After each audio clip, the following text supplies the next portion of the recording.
نحمده ونصلي على رسوله الكريم اما بعد اعوذ بالله من الشيطان الرجيم بسم الله الرحمن الرحيم رب اشرح لي صدري ويسر لي امري واحلل عقدة من لساني يفقهوا قولي. یہ کہتے ہیں کہ گھر کے لیے بھی ویسا ہی ایک دستور اور قانون ہو جیسے کسی ریاست یا ملک کے لیے ہوتا ہے. کسی بھی آرگنائزیشن کے لیے، کسی اسکول کے لیے، کسی کلب کے لیے، کسی جگہ بھی جب چار انسان اکٹھے ہوتے ہیں تو وہ اپنا کچھ اکٹھے رہنے کا اصول ضابطہ بناتے ہیں. ڈاکٹر عبد الکریم بکار یہ شامی شہری ہیں، سیریا کے ایک شخص ہیں اور معاشرے میں ذات اور اجتماعی تعلق اور تربیت اور اسلامک ریوائول پر ریسرچر ہیں. دنیا بھر میں اپنے منفرد مقالات کی بنا پر جانے پہچانے جاتے ہیں. اسی موضوع پر 40 سے زیادہ کتابوں کے مؤلف ہیں، یعنی اسی ٹاپک پر انہوں نے 40 بکس لکھی ہیں. سعودی عرب کی ہر یونیورسٹی میں پڑھا چکے ہیں، یعنی جا کے وہاں پر لیکچرز دے چکے ہیں. کئی ٹی وی چینلز پر اپنے اختیار کردہ شعبہ کے بانی اور سینکڑوں رسالوں اور اخبارات کی جان ہے. وہ کہتے ہیں کہ والدین ہرگز اس بات کے انتظار میں نہ رہیں کہ تربیت گاہیں اپنے فرائض پورے کر کے ان کی اولاد کو اچھا شہری بنائیں گی. یعنی اسکول، یونیورسٹیز کے اوپر آپ یہ مت سوچیں کہ وہ آپ کے بچوں کو اچھا انسان بنا دیں گے. انہیں خود اس ذمہ داری کو پورا کرنا ہوگا کہ انفرادی طور پر اپنے بچوں کو معاشرے کا ذمہ دار فرد بنائیں. یعنی یہ ہم میں سے ہر ایک کی ذمہ داری ہے. کیا ہی اچھا ہو کہ والدین گھروں میں ہی کچھ ایسے ہلکے پھلکے قانون بنا دیں جن پر عمل کر کے بچوں کے کردار میں پختگی آئے اور ان میں احساس ذمہ داری پیدا ہو. تو کیا کریں؟ گھروں میں کچھ ایسے ہلکے پھلکے قانون بنائیں کہ جس سے وہ ان کے اندر احساس ذمہ داری ہو. ساتھ ہی انہوں نے اس ضمن میں چند لاہ عمل طے کیے ہیں، یعنی کچھ چیزیں بتائی ہیں. والدین کو ان میں جو مناسب لگے وہ اختیار کر لیں یا ان میں کچھ کمی بیشی کر لیں. نمبر 1، گھر کے اصول یا قانون کیا ہے؟ گھر کا ہر فرد نماز کو اس کے وقت پہ ادا کرے گا. یعنی دس از اے رول. جیسے کلاس روم رولز ہوتے ہیں، ایسے یہ بھی رولز ہیں کہ گھر کا ہر شخص نماز کو وقت پہ ادا کرے گا. نمبر 2، برائے مہربانی اور شکریہ کے کلمات بنیادی ضوابط ہوں گے جن سے کوئی بھی بری نہیں ہوگا. ہر ایک کو شکریہ بولنا ہوگا اور ہر ایک کو پلیز کہہ کے بات کرنی ہوگی. نمبر 3، کوئی مار پٹائی، کوئی گالم گلوچ اور کوئی بھی لان تان والی ایسی بات نہیں ہوگی جس سے بدذوقی کا احساس ہو. یعنی گھر میں فاؤل لینگویج یوز نہیں ہوگی. اگر اصول بن جائیں گے نا، پھر جب کوئی شروع کرے گا تو کیا ہوگا، اس کو سٹاپ کیا جائے گا. نمبر 4، اپنے محسوسات اور خیالات کو ادب اور احترام اور وضاحت کے ساتھ بتا دیں کہ آپ کی ایکسپیکٹیشنز کیا ہیں. How do you feel. دوسرے کو بتا دیں کہ آپ کو کیا چیز اچھی نہیں لگتی. مثلا آپ سو رہے ہیں تو آپ کو نہیں پسند کہ کوئی آپ کے کمرے کی لائٹ کھول دے یا کوئی شور کرے باہر، یا جو بھی آپ کے رولز اینڈ ریگولیشنز ہیں. یا یہ کہ آپ ایک ٹائم فکس کریں کہ ہم عصر سے مغرب کے بیچ میں آدھا گھنٹہ 15 منٹ ہم بیٹھیں گے اور ہم سب مل کے کوئی اچھی کتاب پڑھیں گے، بک ریڈنگ کریں گے یا قرآن پڑھیں گے یا جو بھی، ان کے ساتھ رولز بنا لیں. نمبر 5، جو کوئی بھی جس چیز کو دروازہ، کھڑکی، ڈبہ، پلیٹ کھولے گا اسے بند بھی کرے گا. کچھ گر جائے تو اسے خود اٹھائے گا، یعنی گر گیا تو امی اٹھا لیں گی پیچھے سے، اور اس جگہ کو اس سے زیادہ صاف کر کے چھوڑے گا جیسے پہلے تھی.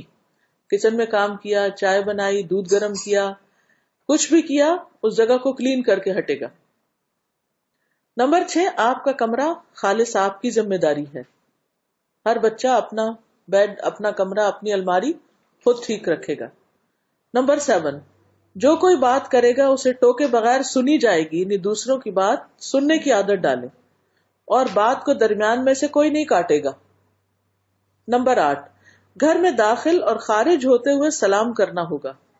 نمبر 9، گھر کا ہر فرد روزانہ قرآن مجید سے ایک حزب کی تلاوت کرے گا. آپ مقرر کر لیں، ایک پیج کرنا ہے، ایک پیراگراف کرنا ہے، ایک آیت کرنی، جو بھی کرنا ہے سب کے اوپر لازم کر دیں.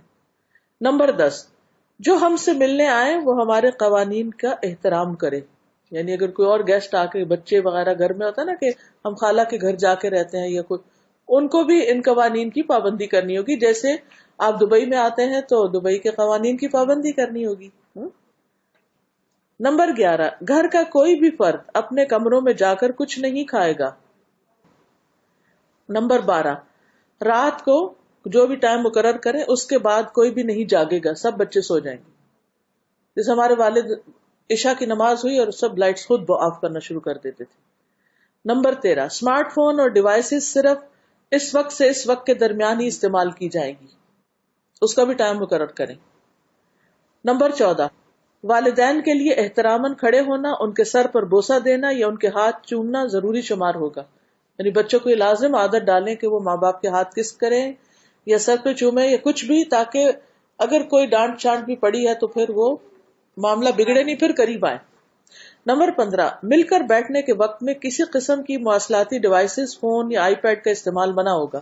یعنی جب آپس میں بیٹھے ہوئے ہیں تو ہر کوئی بات کرے گا، ڈیوائسز پہ نہیں ہوگا.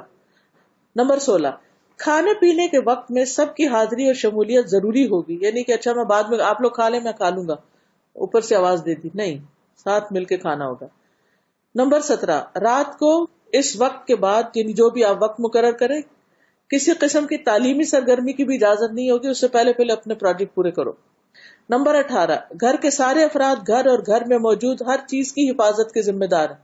مطلب پانی بہ رہا ہے یا کوئی بجلی ضائع ہو رہی ہے یا کوئی اور چیز ٹوٹ گئی ہے تو یہ نہیں کہ تو امی ابا کا فرض ہے وہ آئیں گے یا سرونٹ کا کام ہے وہ کرے گا، نہیں، آپ کو فوراً اٹھ کے وہ چیز ٹھیک کر دینی چاہیے. نمبر 19، اپنا کام ہر کوئی خود کرے گا، کوئی کسی دوسرے پر حکم نہیں جھاڑے گا. ہاں مگر گھر کے سربراہان اپنا کام کسی کو کہہ سکتے ہیں، یعنی اماں ابا کہہ سکتے ہیں. نمبر 20، خاندان اور اس کی ضروریات کسی بھی دوسری ضرورت پر مقدم اور پہلے کی جانے والی شمار ہوگی، یعنی پہلے فیملی بعد میں کچھ اور. نمبر 21، کوئی بھی کسی کے کمرے یا علیحدگی والی جگہ پر دروازہ کھٹکھٹائے یا اس کی اجازت کے بغیر داخل نہیں ہوگا. بچوں کی بھی ایک پرائیویسی ہوتی. ڈاکٹر محمد راتب نابلسی کہتے ہیں کہ میں نے اس مضمون کو بہت مفید پایا ہے. والدین کو چاہیے کہ اسے اہمیت دیں کیونکہ اولاد کی تربیت ایک ایسا مشکل کام ہے جسے ہفتے کے 7 دن اور دن کے 24 گھنٹے کرنا ہوتا ہے. یعنی یہ تربیت 24 گھنٹے کی تربیت ہوتی ہے، صرف کسی ایک خاص وقت کی نہیں.